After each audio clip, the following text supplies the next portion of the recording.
The following podcast was recorded on Wednesday, June 12th, 2024, featuring Jim Bianco of Bianco Research. To hear the podcast in real time, you can sign up for a free trial at biancoresearch.com or arborresearch.com or by emailing Gus Handler directly at gus.handler@arborresearch.com.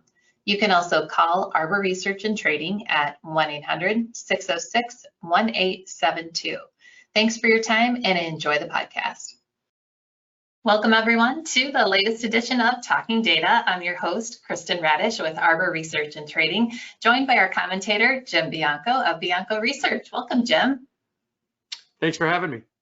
Today, Jim will share his thoughts on CPI and the Fed meeting. Jim Powell just finished speaking, so we are recording the day of CPI and the Fed meeting. CPI came in less than expected at 3.3%. What's your takeaway?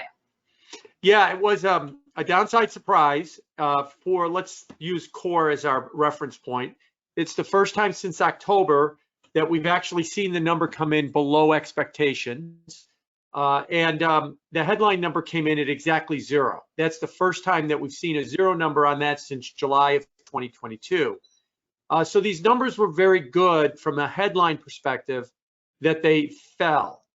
But I think if we were to step back, let me remind everybody, I've been arguing that we are in a different interest rate cycle.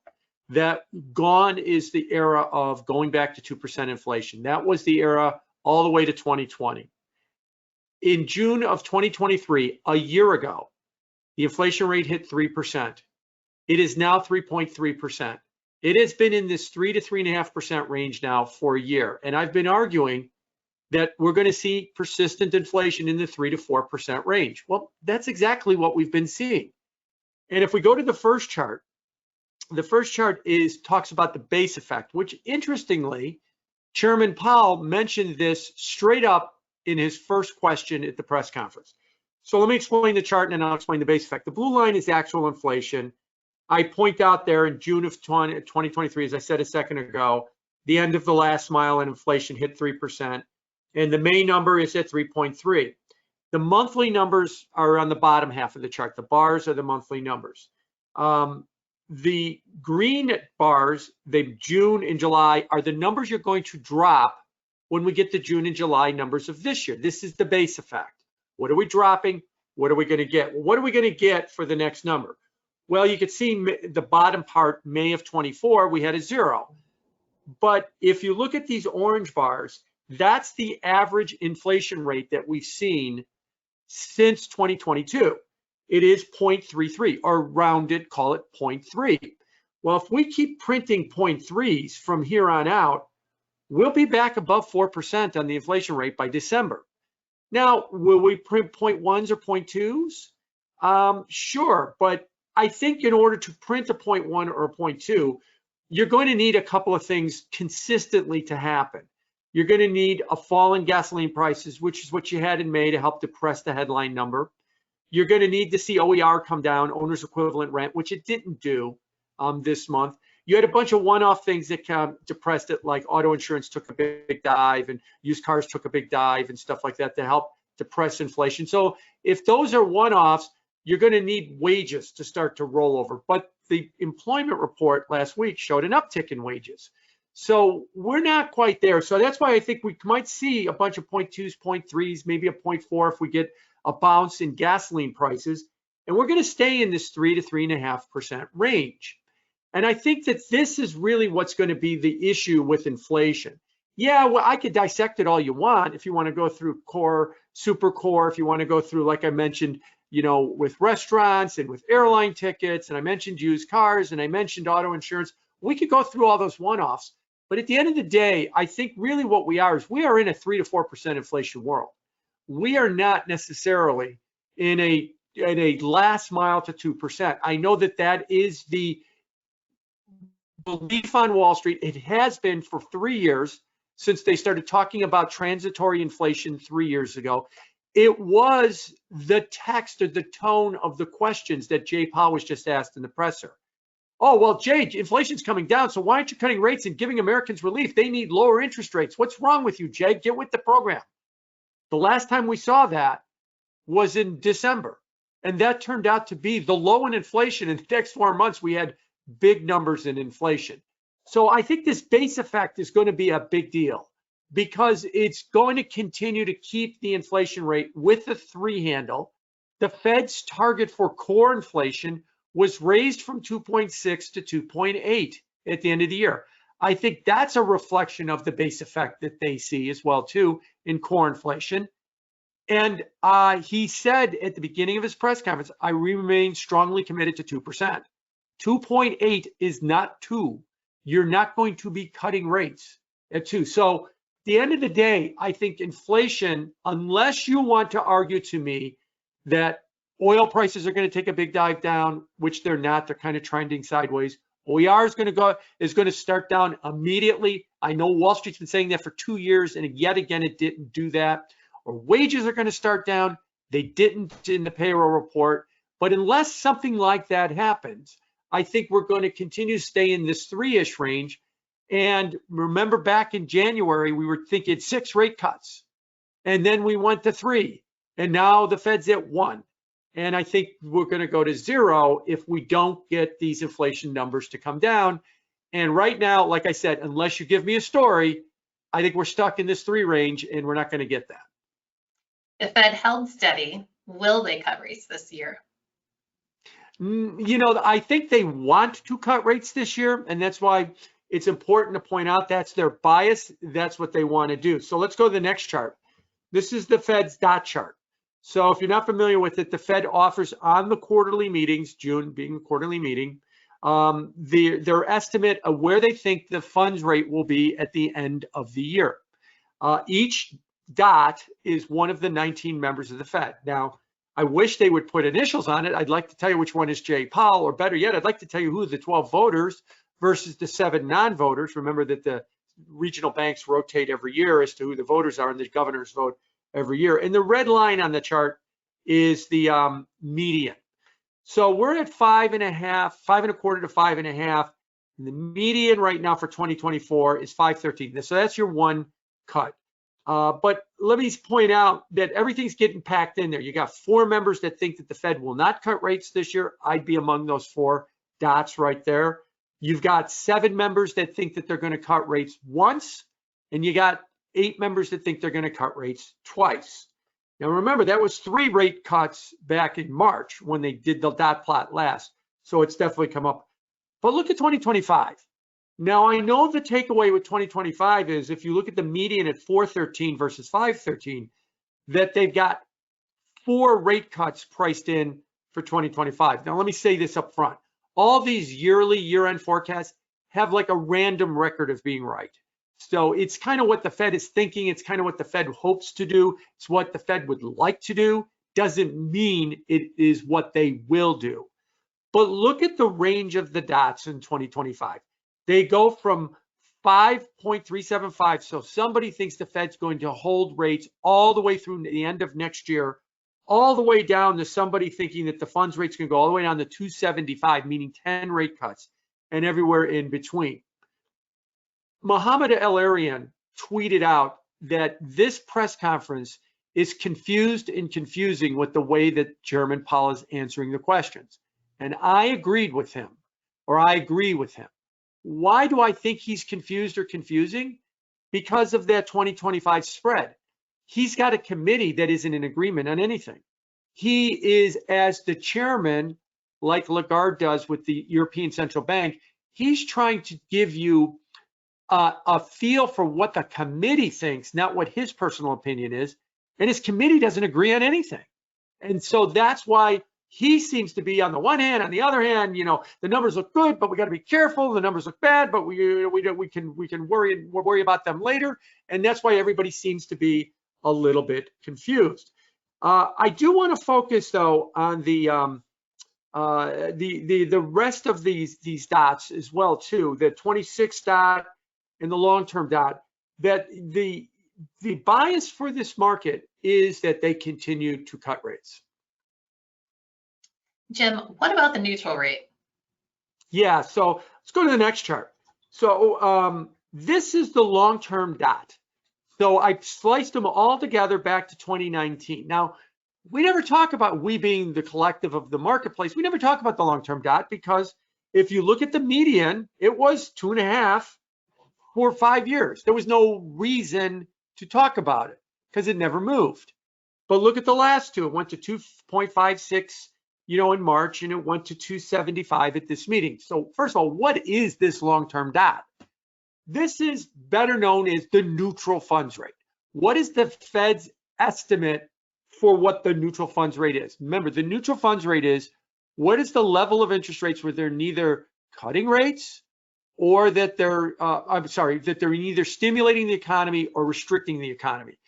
The Fed is now starting for the first time in 5 years to raise that number. And again, look at all those red dots. They go from 225 all the way to 375. There's no agreement among the Fed as to what the neutral rate is, but it is moving up. So what's important to know about the neutral rate is the following. The Fed's at 5.25 to 5.5. Why do they keep talking about rate cuts? Because if they think the neutral rate is 250 to 275, they've got to cut rates 10, 25 basis point moves, 2.5%, or maybe a 9, somewhere in that range, in order to get back to neutral. This is why they want to get going. They want to get going by starting a rate cut this year, 4 rate cuts next year. They'll get them halfway to their goal of getting back to neutral if that was to be exactly what they wound up doing. But if they're understating the neutral rate and it is much higher, they have to do less work. And the urgency for them to cut lessens because they're not as restrictive as we think they are. Right now, they think they're 9 cuts away from being at neutral. But what if the neutral funds rate keeps going up from 275 to 3 to 3.5? Now, all of a sudden, without a rate cut, they're 6 rate cuts away from being neutral, or maybe 5 rate cuts from being neutral. And then all of a sudden, the urgency to get started isn't as great because you don't have as much work to do. Now, how do they arrive at this number of 2.5%? Well, they take their long run inflation rate of 2%, that's their target, and then they add a little bit extra premium on that, which is referred to as R star, RX, and asterisk. And so 50 basis points on top of that, and they get to 2.5%. Well, some people, Larry Summers, myself, some others have argued, well, look, the inflation rate, as I showed you in the earlier chart, is really in the 3. And maybe that 50 basis points on top of the inflation rate should be more like 100, given the uncertainty that we have in this world about inflation. So if we're at a 3 to 4% inflation rate and 100 basis points on that, maybe the neutral funds rate is closer to 4%. Now, that's not that far away from the market. The market thinks, if you look at the long-term dots for where does the market think the funds rate's going to be in 2026 or 2027, the Fed Fund Futures market, it's like at 3.5. So it's in that 3.5 range. I'm probably in the 4 to 4.5 range. I'm a little higher than that, but we're both, the market, me, we're still both well above 275 where the Fed is. But the Fed will probably continue to move this long-term dot higher, meaning that they've got less work to do when it comes to cutting rates, and that will reduce the urgency of them cutting rates. So this is kind of new. We never had to talk about the long-term rate because it was 2.5. It was 2.5 for 5 years. It didn't really matter. Now it does. And so you've got 2 moving targets here. What's the Fed going to do? When are they going to cut rates? How much do they have to cut rates to get to neutral? Well, all things being equal, it's 1 less rate cut today than it was yesterday because the dot went up to 275. Now, that means 9 instead of 10, but so the market's not going to really react to that a lot. But yet, if this trend continues as we move forward, it's going to be a bigger issue. Now, last chart, if we go to the final chart, let me explain the chart. This is just the S&P on the top panel, and on the bottom panel is the 10-year yield. And on the bottom panel, I put a dotted horizontal line at 450. And above 450 is in red on both the stock market, and blue is when the yield is below 450. Now, the stock market bottomed in September of 2022, and it's had 2 corrections. It had a 10% correction from July to October of last year, and it had a 6% correction in March of April of this year. What was a hallmark of both of those corrections was that yields got above 450. And then we also got above 450 on yields about 10 days ago for a couple of days, and the stock market had 2 bad days while we were above that as well. So really what seems to happen is interest rates, as they get above 450, now as we're talking now, we're at 430 in the 10-year, so we're well below that for the moment. Although 24 hours ago, we were 446, so we're very close to 450. That's the volatility that we've seen in this market. But nevertheless, we're at 430, but when we get above 450, I want to be careful with my wording here. It's a headwind for the market. Sure, you could still run in a headwind, and you could still make progress in a headwind, but it's harder to make progress in a headwind, and that's what you've seen with the stock market. It has been trending higher, but when you get higher rates, it becomes a bit of a headwind. Why? Because as you get higher rates, I believe the answer is not that it's restricting the economy and the economy is going to, crash and burn. You'd see the stock market go down a lot more than 6% if that was the case. I think it's more about competition. I've mentioned this before on these podcasts and in other venues. Dr. Jeremy Siegel wrote an update to his book, Stocks for the Long Run. The long-term prospect for the stock market is 8% a year. So, buy stocks and hold them. What do you expect? 8% a year, maybe 16 one year, 0 the next year, but you average out about 8. Well, you start getting about 4.5% on the 10-year yield, and you keep the the money market rate or the funds rate at 5.25 to 5.5, and money market rates around 5.25. There's a lot of people that say, you know what? That's like 2/3 of what the stock market should give me with a lot less risk. Sign me up for that. I'll take most of the stock market with being able to sleep at night. I'll take most of the stock market with a $1 NAV in a money market fund. So that's what I think you're seeing when you see interest rates go up. Now, why do I mention that? Because the last thing I want to point out is the Fed does have a bit of a credibility problem because of transitory 3 years ago. And you heard a lot of reporters in the press oh, Jay, just cut rate once. What's the harm? What's the harm? What's the big impact on the economy if you cut rates once? Well, if you cut rates once, the assumption in that question, I would argue, is something that I've mentioned before. Everybody thinks rate cuts are candy falling from the sky. Oh, it's all great. It's all wonderful. What's so bad about a rate cut? You cut rates and that base effect kicks in, and the inflation rate starts trending towards 4, the Fed is responsible for that rate cut, for that inflation rise. They stimulated and they forced inflation higher. They're at fault. They're not fighting inflation. I don't want anything to do with the bond market. So cut rates and inflation goes up, you'll go from 430 on the 10-year note to 5.5. You'll wind up blowing up the bond market and making it go straight up, not go straight down. If you cut rates and the bond market goes down, it's because either it thinks the economy's weakening and or inflation is not a problem even in the face of stimulative lower interest rates. But if you cut rates and the market is unsure about the state of the economy and that you might be stimulating to cause more inflation, it'll be like poison falling from the sky, not candy falling from the sky, and there will be a toxic reaction in the bond market. So I agree with Jay Powell. He has to walk very carefully here. He used the word transitory 3 years ago, and it didn't work very well for him. And if he repeats that mistake, and these are the same reporters in December that were saying, Jay, cut, you gotta cut, and he refrained, and then we had 4 big months of inflation following that right afterwards. Now, it's not because the reporters did that, it's because inflation is so hard to figure out, and it is very sticky. So I would say that he should refrain from it as well, and he seems to be doing that for now. So the bottom line is, watch that base effect as we go forward, unless you make the case to me that we're seeing some serious weakness in the economy, or oil prices are going down, or the unemployment rate is really starting to rise in a big way, and 4% is not quite a big way, that would weaken wages. That base effect should continue to keep inflation above 3, and that will keep the Fed on hold even longer.